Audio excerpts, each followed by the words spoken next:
Hey, I'm Stephen Glosser. And I'm Megan Pikert. Welcome to the Going Somewhere podcast. A podcast for anyone who finds themselves in the ambiguous adventure of young adulthood. A season that's marked by uncertainty, change, love, heartbreak, and a whole lot of big decisions. Join us for some real conversations as we dig into what it looks like to be a follower of Jesus in this beautiful yet complicated season of life. We're so glad you're here, and we'd love to have you join our little Going Somewhere podcast community. Follow us on Instagram at goingsomewhere.podcast and join the conversation. We're all going somewhere. We might as well go there together. Thanks for listening. Let's jump into today's episode. Hey, everybody. Welcome to this week's episode of the Going Somewhere podcast. As always, I'm joined by my friend Megan. What's up, Megan? Hey, how's it going? So good. And today, we're joined by a special guest. Hello, Caleb David. How are you doing today? Oh, man. I'm so excited to be here. I've listened to so many of these, and now I'm sitting on the brown couch. Like, I'm very excited. You're on the brown couch. Yeah. For those of you listening, Yeah. It is brown. Yeah. And we're so glad that you're sitting there. This is a long time coming. We're pumped to have you. Cool. So cool. What is what's your favorite episode? Do you have a favorite episode? One that's stands out the most? Mr. Pavic. That has been my favorite one so far. Nice. Yeah, I just love his boldness and his courage to answer the calling that God called upon his life. I Very love that cool. one. Yeah. Very cool. It's a great one. Yeah. Well, I think this is going to be a great one too. Yeah. We're pumped to have you here. So why don't you just give us a little brief rundown. Who is Caleb David? Caleb David is me. That's who I am. I'm just a guy, and I really do mean that. I'm just a guy who lives in Fargo, North Dakota. I went to college at MSUM for construction management. I ended up taking a job with the heavy highway company and worked a little bit on the diversion project here in Fargo, if anybody knows what that is. And then just recently, I joined staff here at Northview. But it's been a journey as far as there. That's it's a little bit of what I'm doing right now, I guess. If yeah. That's fun. Yeah. It's kind of fun. When I first talked to you about it, I think a while back, like, we need to have you on the podcast. That was like not knowing you were going to be our coworker. So it became way more convenient. We're just at work right now, so this is pretty great. Yeah. But before we jump into the heavy hitting stuff in the episode, it is March Madness kickoff day today as we're recording. So I need some picks here. Megan, I had to teach you how to make a bracket, and I did make sure you knew the numbers, like 1 versus 16, what they meant. But Yeah, and I got it all right as far as you got it all right. Well, not the bracket, but I understood how I was supposed to do it. I have Duke winning the full thing, so I'm committed to that. I know nothing else. What is their star player's name? Don't ask me questions you know I don't know. Oh, okay. What's their color? Blue. Nice. Okay. Let's go. Solid. That's about all I know too. I'm also taking Duke, but I do have a Duke sweatshirt, so I'll get to wear that, and it'll match my Made for More hat. Shout out Northview. Why did you get it? Why do you have a Duke sweatshirt? Actually, it was a buddy in college who gave it to me. We worked at Hertz Car Wash, and he gave it to me for some reason, and I still have it, and I haven't seen him in like 3 years. And so it's just been like, it's just like the old sweatshirt that... He gave it to me to borrow, and I haven't seen him. So did he give it to you? Or I don't. He's probably still looking for it. And he's like, dude, where's my Duke sweatshirt? Well, if he listens. Yeah, he'll know. Yeah, I'll make sure to track him down for you. Yeah. That's awesome. The comment section's like, that's where it went. Exactly. So that's your Duke guy. Not normally, but not normally, that's but what you're for picking. this, I'm a Duke. I'm a Colorado State guy, and I have them going to the Elite Eight. I just don't think they're going to go much further than that, but they're a 12 seed. I mean, I think I'm impressed that you have them winning a game. They're going to upset. They're going to do it. So who do they play? I can't remember. A 5 seed. It doesn't matter. I have to look at my phone. They're going to win. So that's good. That's fun. Yeah. I did pick Florida to win. Yeah. But Duke's a great pick. Not Bama. I have Alabama in the championship or in the Final Four. Do you think that's a stretch? Yeah. They were there last year. Grant Nelson, friend of ours, he's a stud. And so he's gonna carry them, and I don't think he's listening. I believe in you. You can win the national championship, but I don't have you picking. Yeah. To win, I think the 1 seeds were pretty solid this year. Last year I didn't think the 1 seeds were very accurate, but this year I think it could quite possibly be all the 1 seeds in the Final Four. Megan, how are you doing? I'm happy to be here. Sorry, I'm done. No, it's great. No, I had the kids pick their brackets this morning at breakfast, and it's mainly based on colors, animals, all that stuff. Like the Watford Terriers. Yeah, they're gonna go great. they had the dog teams going pretty far. Yep. Summit took all the cat teams. Oh. So I know Memphis. I think Memphis is towards the end, but he picked Liberty because it looks like an eagle, and I think they are some of the Eagles. Liberty Christian University. Let's go. Yeah, so he's got Liberty. Kinsley did pick Florida. She was just in Florida, so I was like, you actually might win. Like there you go. That's not a bad pick, but cool. That's why I'm friends with your kids, because I understand the logic. I'm Yeah. like, actually, I wish I would have done it based off the colors, because I went rogue and I was like, you're gonna upset, and I was just like, that's kind of fun though. whatever happens. Did you guys know where the term upset came from? This was just shared with me on how that came to be. Breaking news. Yeah, breaking news. Upset started like over 100 years ago during the horse derby races. And there was this one horse that was like the 7th out of 7 horses was not favored to win, and it won, and the horse's name was Upset. No joke. That's where it comes from. That's where it comes from to this day. That's why it's called an upset. I'm the type that will fact check You can fact check me. Like, I Until want to the end of Google the- it. I actually heard that from PDL. So he was telling me that yesterday. He's like, yeah, do you know where upset came from? I was like, no way. So anyway, horse racing people, shout out you. I hope everybody enjoyed this episode of the Going Somewhere podcast. Subscribe, leave a review. Just kidding. Yeah. No, but we are pumped to have you here as a guest. And so you are one of these guests that is in the chair as the guest, but you are also a young adult. You are in that time period of your life in which you are in your early 20s. You just graduated college. You're in your second job. So you're moving quick through the jobs. Yep. But we're going to stick around here for a while. Yeah. That's the plan. That's the plan. Yeah. But we have somebody that's in the young adult season, it's really exciting to us because we get to talk through not only, what did you experience, but what are you experiencing? And so I would just love to hear a little bit of your story, because where you're sitting here today, you're on staff at a church, you're following Jesus, you're passionate about that relationship with him, but it hasn't always been that way. So like, what was the turning point, or what kind of brought you to this point? Yeah. And we'll just let you cook for a little bit. Yeah. We'll interrupt you when we need to. Cool. So we'll just start with the famous Brad Lewis question, like I was born and then what? So Yeah. Born in Oregon, moved to West Fargo, moved to Park Rapids, Minnesota. Dad worked there as an agronomist. Stay-at-home mom, 6 siblings. We were all homeschooled. Very family-orientated dynamic. Like, we all loved each other. Very, very blessed by my family and my parents. Church life was not really something that we ever had. We went to church twice a year, Christmas and Easter. And it wasn't until I had my driver's license and I could start driving that I actually started taking myself to church, because I was like, I want to see if there's more to this relationship with the Lord. I always knew who the Lord was during middle school and high school. I would often actually converse with the Lord. Like, I would just talk when I was walking outside and stuff, and just talk with God. So even from a young age, like all the way back to where I was like 8 years old, I would talk with the Lord all the time. Which is really surprising. My main point of meeting the Lord and really having somewhat of a relationship with him was through summer Bible camp at a camp called Pine Haven, which is in Park Rapids. And that's where I was baptized, and that's where I had some really good friendships, but that would just fade away every year. I would just go for the summer, and then the next time I had an interaction with the Lord was usually at Christmas and then Easter. And then I would just wait until. So it was always like, yeah, you get the week of feeling like Jesus is real, but then it's like, oh wait, maybe he's not. So I was a very into sports growing up. Football was my passion, and weightlifting was my passion. One of the things that Mine too. What? Just kidding. Oh yeah, Weightlifting. yeah. When's the last time you touched a weight, Steven? Tuesday. For what? What'd you do? I worked out.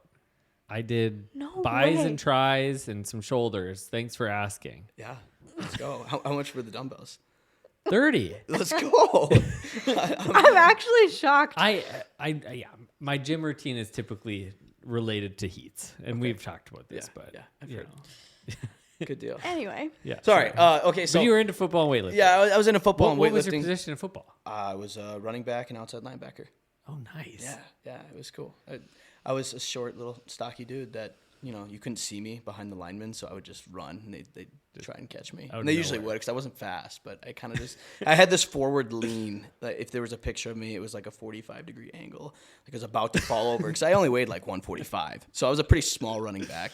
And so I had to be leaning forward so that when I got tackled, I didn't just get completely blown up. Yeah. So, but yeah. Yeah, I would have died. My yards after contact was pretty decent, but that was mainly because I was already falling forward. Yeah. So, yeah. That's amazing. Okay. Anyway, so yeah, that's what I did. Crazy into football and weightlifting. The thing about growing up that there's a big part of the story, I think, is that I was always looked at differently, and I didn't feel like I fit in with people. And that mainly came from just interactions with people at sports, just being like, oh, Caleb David, he's the homeschool kid. And it wasn't necessarily ever out of like a mean heart, but I was like, oh man, that really like makes me think differently about myself. And these guys don't see me as an equal. And that's the way I perceived it. And so that caused me to want to just be like, okay, I have to be better than everyone to get anywhere. So that stirred in me to, especially in weightlifting and football, it's like, I have to be better than every other football player, or else they're going to be like, oh, yeah, well, Caleb messed up because he's homeschooled, or, oh, Caleb can't lift those weights because he's homeschooled. So it was a drive in me to work super, super hard, but also it was like, I just want to be admired. I want to be liked by people. And I just want to be the guy that everyone's like, yeah, he's awesome. Because I normally didn't hear that. It was more just like, oh, yeah, that's, typical Caleb David. Like, if I made any mistake, it was a much bigger deal just because of the homeschool lens, I guess you could say. And so that stirred in this people-pleasing thing in me to where in high school, it's like, oh, man, I just want to be the guy. So what do people like? I was like, oh, well, people like drinking. So I'm just going to start inviting people over to my house, and we can drink around the bonfire, and people will they'll love me for it. And people did. People were like, oh, yeah, what do we do on the weekends? Oh, we're going to Caleb David's house. We're going to go drink and stuff. And that was just the place to be. Mm-hmm. And what just grew in me was I was just seeking just admiration from people to do anything. And the weird thing is this whole time I knew the Lord, and I was just like, Lord, I know what I'm doing is wrong, but I'll focus on you later. So that was high school. Going into college, I was like, oh, man, okay, now I can go to college. Went to MSU, like I said, for construction management. Now I can go to college, and these people don't know me as Caleb the homeschooler. They just know me as Caleb. And however I tell them who I am, like I could even tell them like, hey, I'm serious about my faith. Like that was a thought. And I didn't do that. I was like, oh, well, you know what? I will do whatever these people want me to do so that I can just be loved by everybody. And honestly, I got what I wished for. I was liked by everybody, but I wasn't known by anybody because I was just a different person in every little small group of people. If this group of people wanted to talk about Jesus, I would hop right on it and be like, oh yeah, I believe in Jesus too. Like, let's talk about that. The next day I might go over to this other house and they'd be like, hey, we're going to drink and we're going to have a darty in the backyard. I'd be like, oh yeah, I love doing that. Let's do it. So it was a spot where people they liked me, but I was just such a chameleon to where I would mirror you and I would dance the dance with you almost like a salesman. And I didn't really know it at the time. What did you think when you were alone? I almost never wanted to be alone. That was the thing, is I would give myself no time to be alone. It was like, if I'm not being enjoyed, if I'm not being like with other people and I'm not constantly getting some sort of affirmation, like I'm wasting my time. Like I was always with people constantly. And that also drove into just a crazy unhealthy level of just like not getting good rest too. That went into it. But yeah, I was almost never alone. So yeah. I was the guy who would coordinate things like, hey, at this time we're doing this, we're getting together. And in that there's good things that can come from all things, but that's where my communication kind of came in. I was just the guy who would coordinate all sorts of things. Like we're meeting here, then we're going there. And I would just make sure that I'd have my schedule completely booked out to where I was always with people. And I think part of it was probably because I didn't want to be alone, because when I got into places by myself where I was just alone, all I was with my thoughts and God. And I had to start thinking about what I was doing. And so I would kind of run from that, if that makes sense. Yeah. Yeah. For sure. I think that's like, I mean, that, I don't know if you can relate, but like for me, because I wanted to impress people, like I wanted to feel very similar in that, like I wanted to be accepted. So I didn't, for me, I just didn't go to the extremes. Like and I think it's the grace of God, but like there was just things that I never did engage in, but humor and just wanting to be liked by certain groups of people, I would do things that I wouldn't do. And I sometimes just felt like gross about who I was. Like I just felt like it was a lot of lying. Like it was a lot of lying of trying to keep up like small exaggerated versions of me. It was like, okay, I'm with these people, so this is how I act with these people, and I'm with this person, this is how I talk. So I had the church version of me, I had the school version of me, I had the Totally. And I think it was really, I didn't know at the time, but it was exhausting, because I always felt like I was one mistake away of like being the wrong person, and I remember like when those worlds would collide, I would just not know what to do. Like I would feel like paralyzed a little bit, because I'm like, I would normally talk like this, or I would watch these movies, and I'm like, I don't want to do that, or so yeah, I remember just the weight of that being really stressful for a 18-year-old kid. Right. Yeah, so it makes me think like distraction's just really powerful. Like there's a famous quote, I don't know who said it, but if the enemy can't make you sin, he'll make you busy. And that's just what it sounds like too, of like, I'm just going to be as busy as I possibly could be, and it's not necessarily bad. You're filling it with community. It sounds really good, But for you, what was the turning point? Like what made you reflect or sit down and make different choices? Yeah. Okay. So freshman year of college, kind of like I said, I was just being a chameleon. I was going from friend group to friend group, and yeah, everyone, like I said, everyone enjoyed being around me. I actually enjoyed being around people, but I was never being my true self. Meanwhile, I'm actually trying to like do my school, and I'm trying to be pretty diligent, like learn. Am I going to actually enjoy construction management? Because I ended up just choosing that because I was like, I just want to do something blue collared. That's pretty much Really? it. Like that. Oh yeah, I had no passion for construction. I was just like, hey, I could wear boots every day, and that would be cool. So, and I get to do cool construction things, I guess. So, but I was like, you know what? I should probably learn if I actually enjoy this.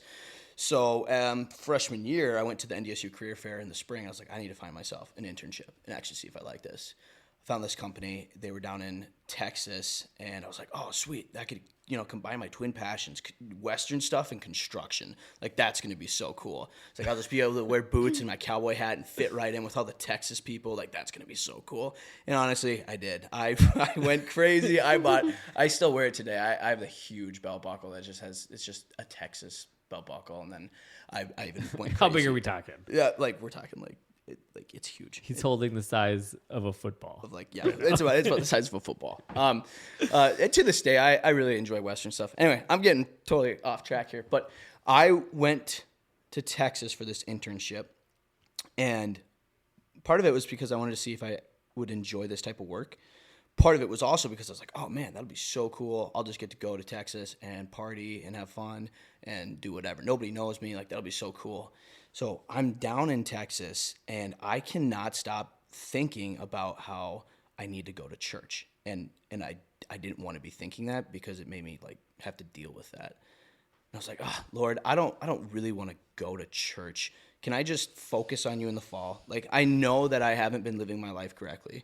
Can I just push it to the fall? And I promise that I'll get serious. I'll get one-on-one with you.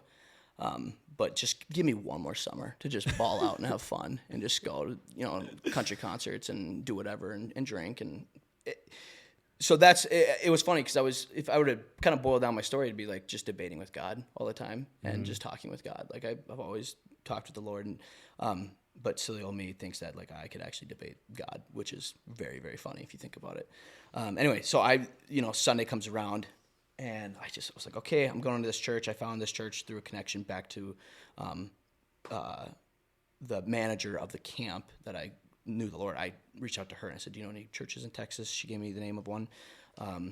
So I went to City Bridge Church in Plano, Texas. I sat in the back. I just wanted to go. And I was like, the whole time I'm thinking, like, if I can just find one thing at this church that I don't like, then that's a clear sign that I don't need to focus on God for the rest of the summer. And so I was actively looking for something I didn't like, Right. a worship song I didn't like, or the preacher was just weird, or just something, you know what I mean? And I couldn't find it. And I was like getting kind of angry. I was like, oh, this church is awesome. Like, dang it, I might have to come back next week. And this guy in the back row, he talks to me and ends up inviting me to a men's night. And I was like, oh, yeah, dude, I would love to go to men's night. That sounds so awesome. Kind of like, honestly, the people pleasing coming out. Like, oh, this guy's really excited about it. I'll be really excited about it. Get back to my hotel room. First thing's like, heck no, I am not going to a men's night. Are you kidding me? I'm not going to do that. But then Thursday night rolls around, and all I'm thinking about is, Caleb, you should probably go to that men's night. Fine, Jesus, I'll go to the men's night. But if I hate it, that's clearly a sign that, like, I don't need to be with this church. Went to it, loved it. Guy at the men's night's like, hey, come to our Bible study. And I was like, oh, that sounds so awesome. Back to the hotel room. I'm like, Lord, why? No, I'm not going to a Bible study. I told you like once a week. I'll go to Sundays once a week, but I'm not doing Bible study. That's where everything becomes like a cult, and you all share stories about like who you really are, and you have to get real with people, and that is just not how I went to church growing up. That's so funny. But upon going to the Bible study, it was about 2 weeks into the Bible study, I was still looking for any reason to just like be like, yeah, that's not for me. But I remember going back to the hotel room, and I was looking in the mirror, and I finally realized, I was like, what do I want to do? Like right now, what do I want to do with my life? I don't know. I don't even know what I would. I just this thoughts of like, Caleb, who are you? Like, I don't know what I'm gonna do with my life. Like all these things. Like, and the question was like, Caleb, who are you? Like, who are you actually? And I looked in the mirror. I was like, I don't know who I am. There's nobody around me to tell me who I should be acting like right now. And kind of like you said earlier, Stephen, like, what did you do when you were alone? Like, man, this was a time where I was alone. And this is where I heard an audible voice from the Lord, whether it was just super loud in my head or actually from around me, I'm not sure. But the Lord spoke to me in that moment and said, you're my son. And I just remember going, whoa, that's my identity. And that's where I think, identity crisis, everyone's talking about an identity crisis. You have an identity crisis if you don't know that you're a child of God. That's what it comes down to, because that's actually your identity. But the Lord said, you're my child, walk in it. This is who you are, so act like it. I love you. Come to me, and I'll go forward. And I remember that was the big turning point, Megan, if that answers your question. Do you feel like that was like, I probably know the answer to this, but was it like night and day different, or what was the next kind of aspect of that? Like, obviously you started to take your faith more seriously, but was there aspects of that was easy, aspects of that was hard, like, getting back with your friends again? Because obviously totally. Even just being in a new environment, and like that is the people, like there's like this positive people pleasing, almost right, totally. Oh yeah, I want to please these people, because in doing that, I'm also pleasing the Lord. So that's cool. Yep. Yeah, it was like, oh yeah, 2 birds with 1 stone. Let's go. Yeah. Like, these people want me to be a disciple of Christ, and I actually kind of want to do that too. So like, we're both enjoying this. Yeah, that's where the test really came. Like, I was driving back to Fargo after the summer had concluded, and I was on fire for the Lord. I was like, man, this relationship with Jesus is a real thing. It's actually, I'm a more joyful person now, and I'm not doing any of the things that I used to do. So I'm driving back to Fargo, and the Lord speaks to me like, hey, you're not done. I was like, what do you mean I'm not done? He's like, well, you're not, it's not like you've graduated from like, being a Christian and being a disciple. I was like, oh, wait, what's next? And he's like, you need to start a Bible study in Fargo with all your friends. And I was like, heck no, you really want me to lose all my friends? Jesus, like, these are the people that I would go party with and hang out with and do all sorts of things that definitely do not align with your word. So I think that you must be mistaken. Surely, if you want me to do that, here's where I really started, again, debating with Laura. I was like, I will actually go to a Christian university. I'll transfer. I'll leave that area, because the ultimate thing was I just didn't want to face my friends and tell them like, hey, I've changed. But I seriously debated on switching colleges and going to a Christian university where one of my best friends at the time was. I was like, surely, Lord, if you want me to spread your word, you want me to do it correctly. So I'll go to a Christian university. And he's like, no, go where you're planted. Like, I want you to go be in that circle where you're planted. And it was super, super scary to be like, all right, I'm going to go talk to my friends and tell them, like, I'm serious about Jesus, and we should all be serious about reading our Bibles. so I did that with about 10 friends, and I was like, all right, Jesus, you want me to lose all my friends? Here we go. I'm going to lose all my friends because you're going to say I'm a crazy Christian. And honestly, I had 5 friends that were like, that's not for me, man. Like, that's not for me. But I had 5 friends that stayed. And those 5 friends that stayed are my best friends to this day. And we started reading our Bibles together. And to answer your question, Stephen, no, it wasn't like an immediate switch to where I was completely free from sin in every aspect of my life or anything like that. The Lord was extremely, extremely patient with me, because we would have Bible studies, and then oftentimes we would even crack a beer after the Bible study, like in my dorm room. And it's things like that. People are like, oh, did you ever struggle with sin again? Yeah, dude, I definitely struggle with sin again. But as you grow and you read the Word of God, you slowly go, yeah, I don't know if we should be doing this anymore. You know, it is a slow process of sanctification, but if that answers. Well, yeah, but I mean, that's the cool thing is like Christianity, common misconception is that it's just like behavior modification and you have to act a certain way. Well, it's a whole new becoming, like the person you become changes. And so, like, of course there's going to be lifestyle carryover, you know, like and sometimes people do have like a light switch moment, and that's why I like to ask, because some people it's like, yeah, and then I never did blank again, you know. But oftentimes it's like I think the healthier long-term change tends to come when it's a full-on conviction, like it's a full-on like internal battle of like, this doesn't feel the same way anymore. Like it might temporarily feel the same way, but it definitely hurts afterwards, like it's never done before. Or, you know, I have guilt that I never carried, or shame that I never carried. And I think that's when that changes the behavior, when it changes because of like love for Jesus and wanting to be closer to him, it always like is way stronger, you know. And I think that's always interesting is like, yeah, the fact that you guys would crack some beers after Bible study. Like the cool thing is that eventually there's like a point where you're like, I don't think this aligns anymore. This isn't who I am anymore, you know? And it becomes less about we do good things and we do bad things. It's like, no, I want to be like Jesus, and he's changing me from the inside out. Yeah. Do you have anything to poke at?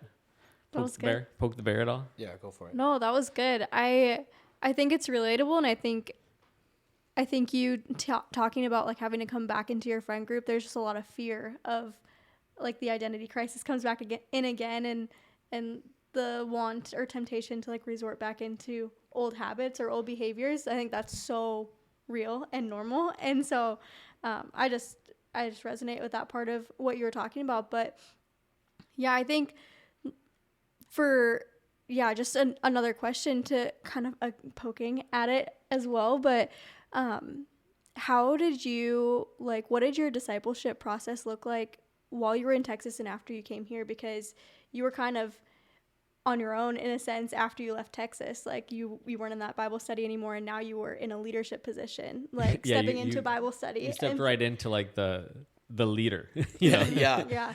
So what was the process of like gaining mentorship or gaining direction, and what was your support system like?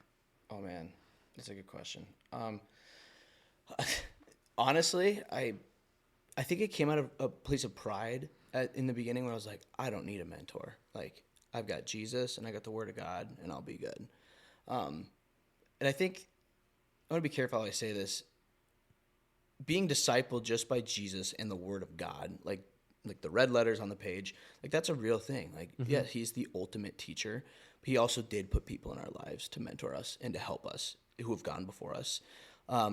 But for most of the time, that discipleship process was very, very taxing on me, because I just felt the weight of a leader without having someone to also physically stand with me and lead me too.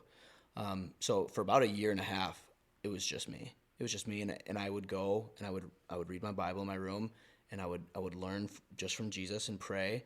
But yeah, probably one of the things I regret, and things are working out now, is that I just never asked. I just never.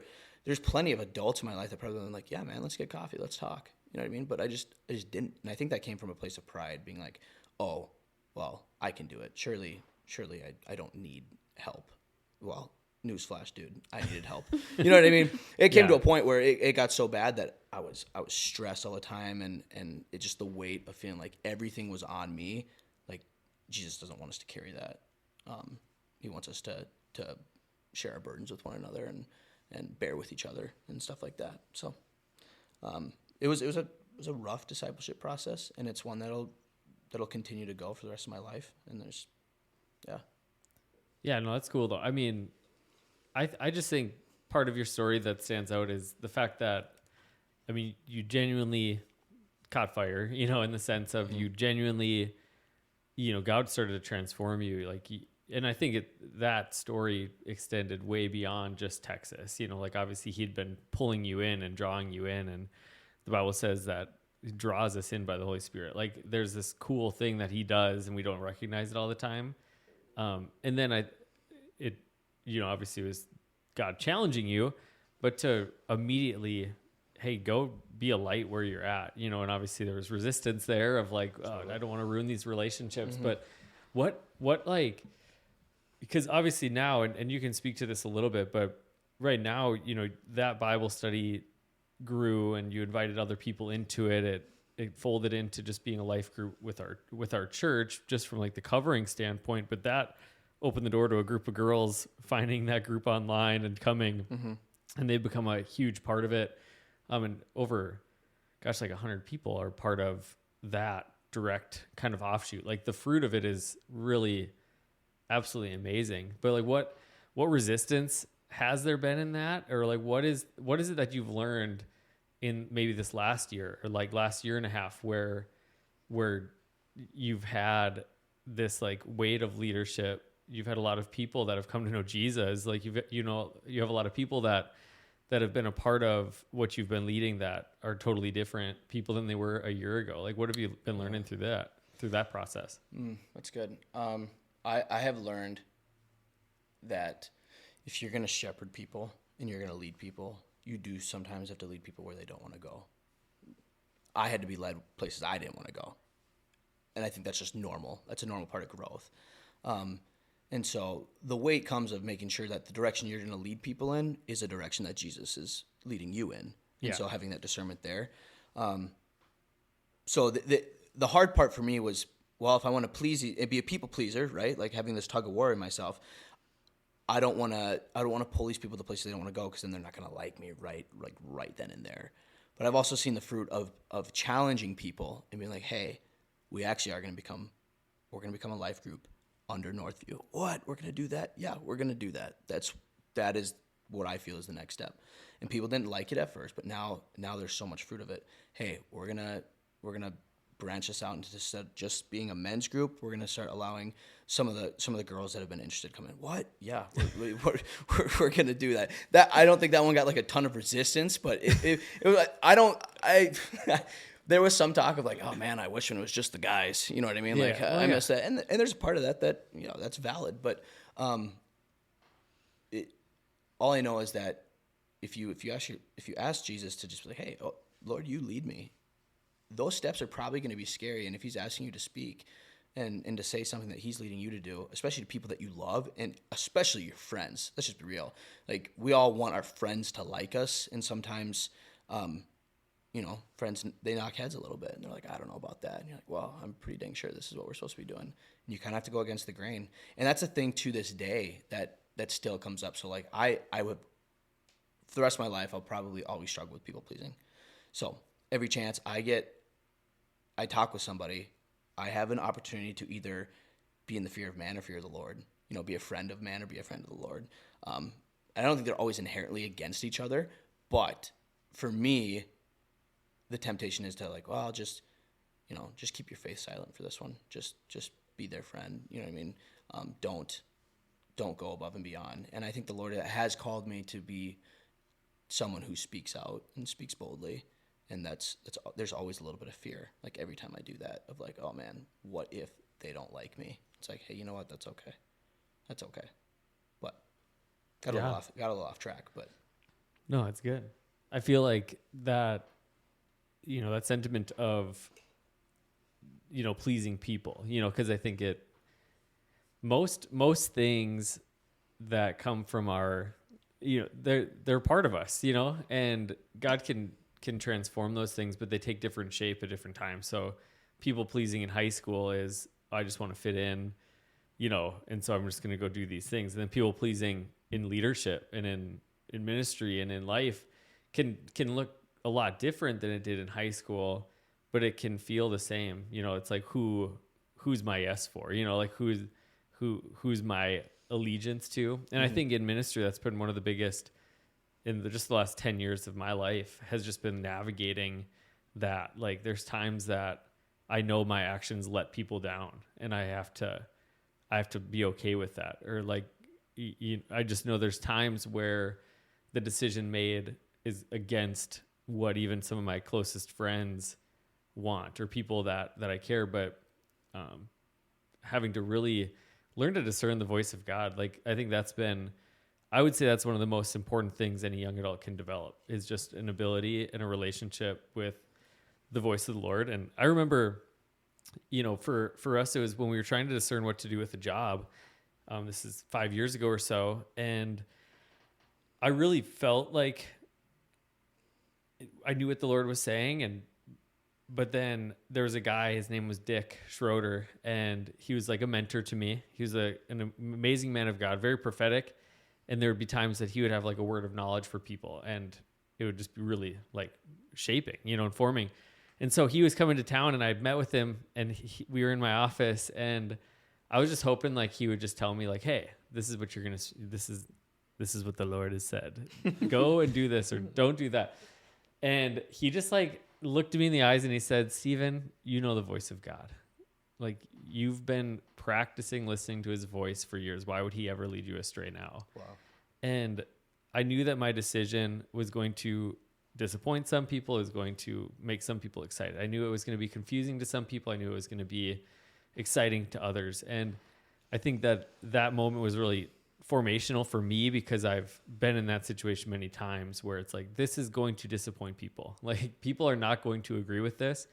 But I think there's, like, when your posture is to serve people and love people, there's times where it doesn't feel good. But I think when people can see, like, you have my best in mind, even if I didn't realize it, or even if I disagree with it, that goes a long way. So just that idea of serving people. And so I know you're in a unique spot, because you're young buck, and I love First Timothy 4. There's something with Megan too. It's just like, but don't let them look down on you because you're young, but set an example for the believers in life, faith, love, speech, and purity, or something like that. Conduct.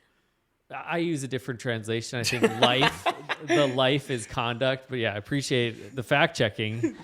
I'm looking down at you because you're young, you guys. Don't look down. No.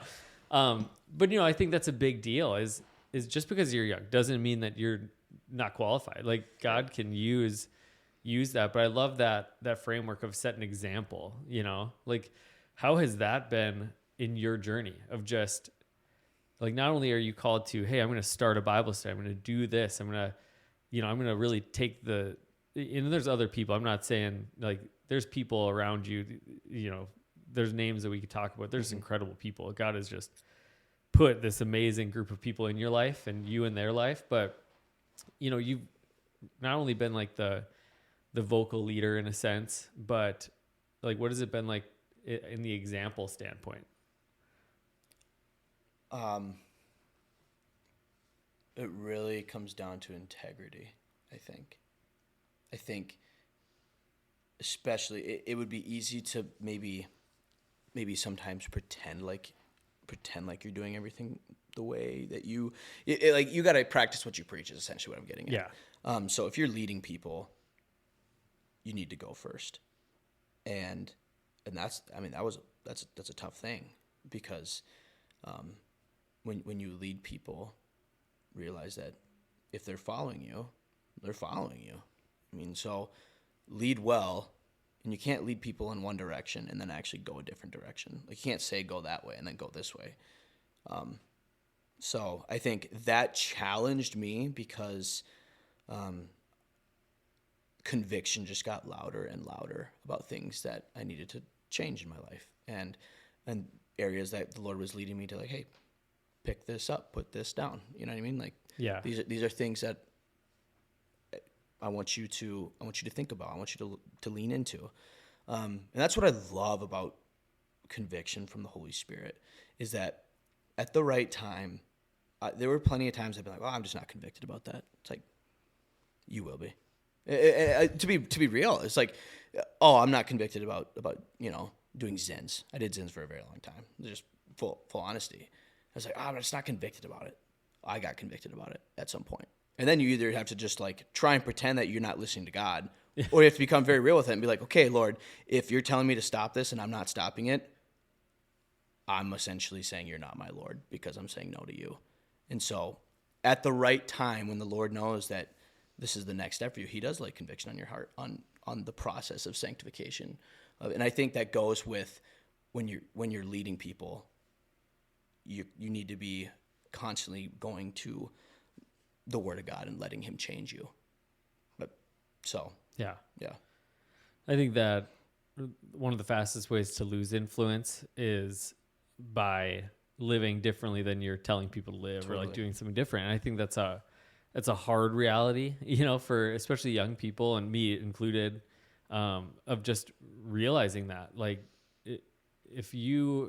for me anyways, like if I'm saying one thing but acting a different way at my home, I lose influence in my family. Mm-hmm. Like I lose influence with my kids, or I lose influence with my wife.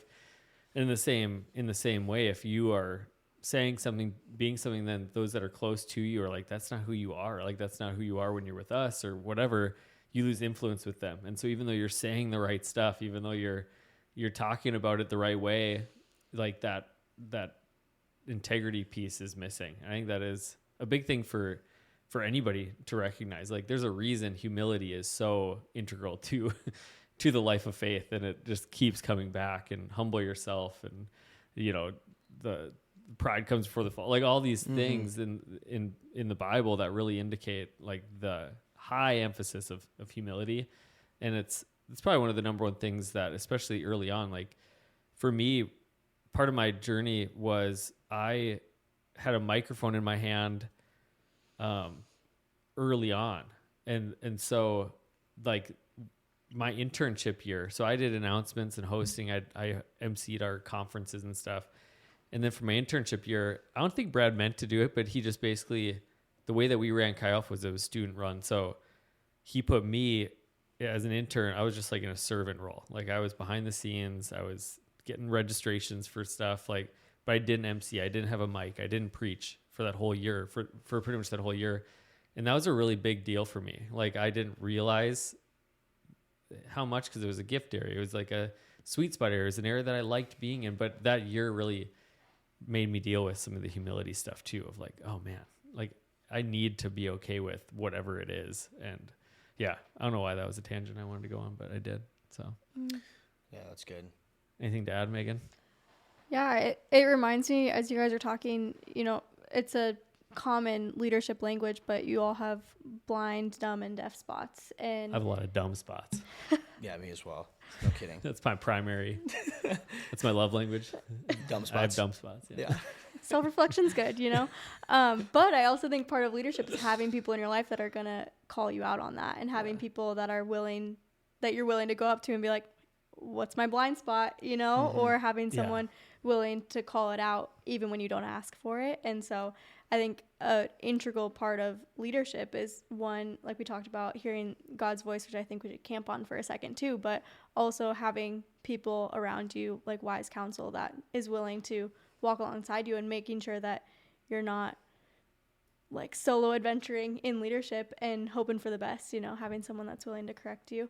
But I also wanted to go back to, Stephen, you were saying, you actually said one of the most important things I think young adults could do is learn God's voice, which 100%, but I think, how do you do that? And so just asking both of your guys' opinions of, how did you learn God's voice? How did you learn how to discern that? And I think it's something that I think people want to grow in, but don't necessarily know how, or what's the best practice or resources, things like that.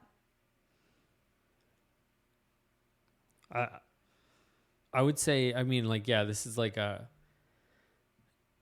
long journey that we get to be on. And I think we get it right and we get it wrong. But I think one is like the Word of God. The best way to know the voice of God, to hear the voice of God, is to read his word. He's always speaking, And he doesn't speak outside of that. And so like, I think that's one thing. I think the way that I have learned to hear God's voice most often is just thoughts, or like when I'm praying and a thought comes to mind, like it was stretching early on of like, I would be thinking about something and I would have to ask myself, why am I thinking about that? And I think sometimes God does that. Like he speaks through our thoughts. He speaks through our emotions. He speaks through other people in things that they say. But I think one, it's like cultivating a love for God's word and a practice of reading his word consistently and daily. And then I think just creating the space, like most of us don't have any silence in our life. And so we fill it with our phones, we fill it with, some sort of media consumption. So there's constantly information and even in the silent, then we're so inundated by that. So I think there has to be a cultivation of like space and silence and actually like, cause he's not gonna, I've never heard God's audible voice. Like I'm watching TV and it's just like something totally different than that. I need to create the space and actually say, God, like, what does Eli tell Samuel? When you hear the voice, say, here I am, your servant of the Lord is listening. You're like, I can't remember the exact words, but basically Eli taught Samuel, like, hey, to hear God's voice, you have to tell him you're listening. Like you have to say, here I am. Mm-hmm. Like I'm my ears are tuned to you. Mm-hmm. And there's more to this. I would love to hear your thoughts, Caleb. We yesterday in our Bible study, actually Matt Piker and I were talking about lingering with the Lord. Yeah, shout out Matt. We love to shout out Matt on this. Matt and I were talking about lingering with the Lord, and that's something that our church has been talking about. Because so often we're like, Lord, speak to me. And you just like don't hear anything for like 15 seconds. You're like, all right, we'll try again tomorrow. And so then you just go somewhere else. But sometimes, if you're desperate to hear the Lord's voice, you'll sit and you'll wait on the Lord. Like, Lord, I want you to speak to this. And here's something that I've learned is that when I want to hear from the Lord, I have to be prepared to hear things that I don't want to hear. Yeah. Like I think that's a key, because oftentimes in my life I'd be like, Lord, can you just tell me what to do in this particular situation? And I don't hear anything. And it's really frustrating because I'm like, Lord, I'm like, I want you to tell me what to do and give me direction in this certain scenario. And I just don't hear anything. And then after a couple of days, I'm like, Lord, would you just speak to me? And this divine revelation kind of kicks in. It's like, Caleb, I didn't want to talk about that subject at all. Like, I'm not worried about that. What I'm worried about is just you and me, like this. You know what I mean? And so in that sense, I think it's good to just be like, you know what, Jesus, I'm here to listen to you. I want to talk about whatever you want to talk about. Hit me. And sometimes you'll get divine revelation. Sometimes I often hear Jesus speak to me in questions, which I think is cool because Jesus asks a lot of questions. And so sometimes I'll hear the red letters on the page, like they'll just run through my mind, like, why are you afraid? Things like that. Have you forgotten who I am? Like the questions he asks the disciples, I oftentimes hear when I'm like, Lord, speak to me. I'll just think of verses that Jesus says. And that's how I say the Lord speaks to me, is in that sense. But sometimes it's not like, Jesus, do you want me to work at this company or this company? Speak to me. And I just don't hear anything. Maybe that's not what Jesus wants to talk to me about. You know what I mean? Yeah, I think it does speak through conviction a lot. So like, I think sometimes when it comes to like jobs and stuff like that, I feel like there's been times where I've just taken the next step. So like, again, when I didn't know what we were doing, like I was offered, I'd already kind of felt like this rumbling of like, I think God's doing something new in us. And then we were offered a job. And so it was like, okay, this feels like another. So I took that step. I'd had conversations and then I would pray. And like, we just really felt like there was still a peace there. Like it felt like we had a green light to keep going. Like that's the only way I can really explain it. Like, and I've been in other situations where I've had something like that come my way and I've been really excited about it even, or like, it's going to be a pay raise or it's going to do this or, and there's just like this, like sinking in my gut, and you have to discern that of like, is that like a fear gut, of like, I feel like God's telling me to do it, but I'm afraid of the repercussions of that. Or is it the gut like that? Like he speaks in that way of like that physical, we are spiritual beings. Like our bodies are part of our spirituality. And I think we don't always realize that. And so I do think that some of those things where there was it was a job that I was really excited about, or like in theory, I was like, oh, this is a really cool opportunity. But it was just like such a no, like inside of me, even though it would have been better in this way, and this way. And really like, then it was like hearing God speak into areas of faithfulness and, like embracing where you are, and those things, those kind of themes and messages would just kind of resound in my prayer time. So. Yeah. I like what you said too about like this is something that you're continuing to develop. Oh, right? yeah. It's not like you become a Christian, boom, you're just like thunderclouds around you and you're hearing God's voice. I hear God's voice better today than I did yesterday, and it's from constantly trying to make space to dwell with the Lord. And Monday morning prayer here at Northview, sometimes it's an amazing time where I'm like, I really feel like the Lord spoke to me, and sometimes it's not. Right. I mean, that's the reality. I mean, not every single time that you go and sit down and pray with the Lord is going to be a home run. It might just, you got on base today. You got a single. You know what I mean? Right. So I think that's another important thing to just remember, like, when you're waiting on God, you're waiting on God. And sometimes he just calls you to be faithful and just continue to come back to him. And he might not give you a divine revelation every single time. And Kurt Graham spoke to that as far as the twig days. You know what I mean? Yeah. Not every single day is going to be a bonfire day. So. Right. Yeah, just to keep coming back and like every day saying I'm available, I'm here, I'm listening, and again, doing those things. It's kind of like if I were to be in this conversation right now and I would have had AirPods in and I'm listening to another podcast, like I would be Is that really what you're doing with those headphones on? yeah. I'm definitely listening to a different podcast right now. But it would be really hard to listen to you guys. Like I would maybe catch little things and I would probably try to speak into it, but I would be distracted. And I think that's the one thing that we do have for sure control over. Cause sometimes God's going to speak to and through a situation. And that's how he leads us. And other times his silence leads us. Like we just take the step and we're like, all right, I'm just trusting this isn't against God's will in the sense of like, it's not sinful. It's not, and so I think that's part of it is that we do actually have control over the distraction piece. And I think what we intake and what we do on our phones, like all that stuff and like what we listen to does influence whether or not we're listening to his voice, So I think that's like the first thing I would tell somebody is one, just get in the word, make the space, but get rid of some distractions that are blocking you from hearing God's voice. Mm-hmm. Yeah, we talk about it all the time on the podcast too, but it's just a call out again to journal, I think, too. Of like when you start writing down like the random thought that you had in your head, write it down, and it might not stick, but it also might. And it might be something that you remember. I'm thinking of just decisions that I've made when felt like I heard the Lord's voice and I know right where it is, which journal it's in, and that I can go back to and remember like the Lord was faithful. The Lord did speak in this area. And even when you're in a season of a lot of unknown or making some maybe tough decisions and you're writing and you're processing and you're trying to pray through what God wants you to do, a lot of times it can be like, God, where are you? What do you want me to do? I don't understand. But then I've gone back and read some of those journal entries and I'm like, oh, you're everywhere. Like this was so formative, or this lesson that I was praying through, I didn't realize how impactful it would be later on. And so I just, calling out journaling again, because I think it's huge. I think we're also called to remember and we're easy to forget. And so a lot of times I think the Lord is speaking to us. We just don't take the time to acknowledge that was him at work in our lives.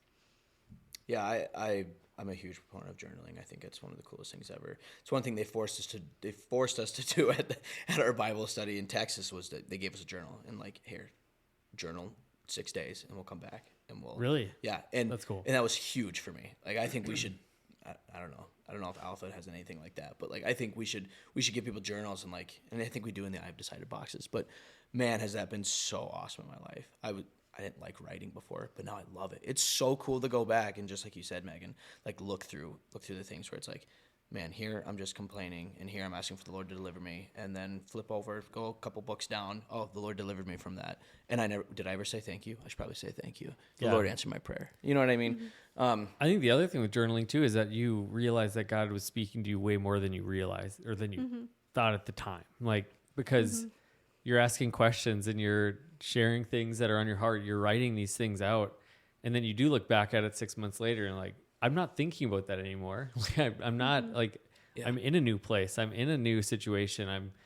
I have peace in an area that I didn't, and we don't always recognize that that's his leading oftentimes. And so I do think that that's a wonderful practice. It's one of my favorite practices, but I just have like a box of journals because and we brought this up in the last episode with Satari, but of just there will be a day where I'm no longer here. And I think that my goal of it, my hope of it is, as embarrassing as it will be for somebody to read some of it, like I do want them to realize like there were high points, there were low points, but that God was there through the whole thing, you know, and I think that the rawness of that practice can sometimes help with that too. Totally. We're going to land this plane, you know. Dang it.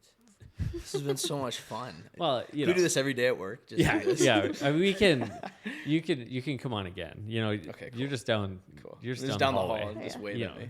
And so I just think again, I knew this episode would be one where getting to know you too, because everybody has a story, and it's always a challenge in these episodes. Is like, how deep do you go into a story? But I think the next time we have you on, I think we can just continue to build of like, what is he doing? Because I think that's the fun thing about conversations with Megan is we talk about a topic, we talk about something, but you know, her perspective is very different than mine, and same with yours. Mm-hmm. But normally at the end of the episode, and we're going to do two ways.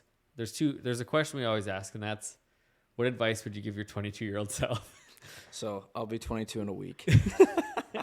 So what I do want you to speak to, and I've got another question, but what I do want you to speak to is just that person that's kind of at where you were in Texas. You're just like on the fence. You're like, man, or maybe it's when you're coming back from Texas and you're like, how do I want to do this? Like, do I want to lean in and share my faith with my friends? Do I want to invite them into a Bible study like God's telling me? Like, what advice would you give somebody that's in a similar situation as that? You got to be bold. Like you got to just say, you know what, I'm going to do it. And it's scary. Just because you're afraid does not mean that you're doing the wrong thing. Like, being afraid is very real. If you read through the Bible, it's everywhere. But because you have the Holy Spirit living inside you, you can take that next step. You just got to be bold and just be like, you know what, Lord, like I trust in you. Like, I'm scared right now. And be real with God in your prayers. That's another thing I've been talking to people a lot is like, hey, Jesus, I'm scared to do this. I'm just going to pray real with you. Like, I'm scared to do this. Maybe I'm scared to give this up. Like, God, I don't want to give this up. Or, Lord, I enjoy this part of my life that you're telling me to put down. Would you help change my heart to where I don't want that anymore? Yeah. I think, pray honestly with the Lord, because prayer is so huge. And then when the Lord calls you to do it, to take a step, man, you'll never regret taking a step for the Lord. And if you get caught up in the areas of being like, well, I don't really know if it was for the Lord, seek wise counsel. That's why God put us all here, to be with each other and to help build each other up. So that's what I would say. It's good. It's good. The last question is kind of similar, but not. So let's fast forward you, instead of going back, cool.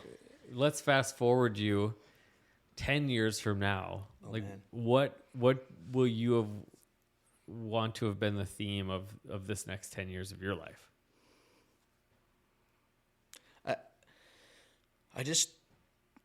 I don't want to put any sort of cap on what I think what the Lord can do. I've been praying for a move of the Holy Spirit through Fargo, North Dakota for the last year, Fargo-Moorhead. I just think there's something really big coming for Fargo-Moorhead. I think we see it with the young adult community, but also just adults in general, with kids, with everybody. I just think people are hungry for the truth, and we've got a million sources telling you, hey, this is what truth is. This is the root of the problem. This is why you're depressed. This is why you're anxious. And I think all of it comes back to Jesus. So where I would like to see myself is to not be, I would like Jesus' name to be known by everybody here. Like, everyone to know who Jesus is, and for very few people to know who I am. Yeah. Wait, who are you? I don't know. But does that make sense? Like, I just want to promote Jesus to everybody. And I really do believe that what is stirring in Fargo-Moorhead has never been seen before. And I think there's a movement coming that has never been documented in history for the amount of believers that are going to be in Fargo-Moorhead, to where people go, oh, you're moving to Fargo? That's the place where Christ dwells. That's so cool. Like, I'm just expectant, and I think it's going to happen. And so I'm so excited to be a part of something, again, much, much bigger than myself, and to just co-labor with Jesus in what he has planned for this community. Fires me up. It's awesome. Yeah. Fires me up. Let's That's go. awesome, man. Well, hey, man, thanks for hanging out with us. Yeah, I'm so glad that I got to spend the time with you, Megan and Steven. This is so cool. Yeah, I don't hang out with you if it's not a podcast. So. Right. Yeah. You've made it. You're now in the inner circle. Let's go. Stevens. That's not true.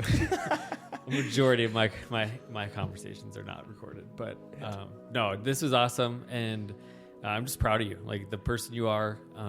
Just seeing, the things that you're talking about today of just like the obedient yes, and just taking steps forward. It's not like, I feel like even we talked about a year ago, and for you, it wasn't like my goal is to be in ministry. Like you just wanted to serve Jesus. Like you just wanted to love him and draw closer to him, and you don't see ministry as like achieving anything. And I appreciate that about you. I appreciate that about both of you. Like ministry isn't kind of like the end goal. Like no, that gets to be our framework of what a part of like the lens that we get to follow Jesus through, but it's not the definition of who we are. It's not our identity. Like, and so I appreciate that about you, especially Caleb, and just excited for what God's going to do in this next season in your life. Let's go. Season. Sorry, we just had a conversation this week about how we overuse the word season. So I apologize to everybody that I've offended and hurt. I will now say this chapter, which is not biblical, but that's fine. Love you all. Yeah. We'll catch you next time on the Going Somewhere podcast. Let's go. Subscribe, listen wherever you listen, and do all the things. Tell a friend. Let's go. Love you all. Bye. Bye.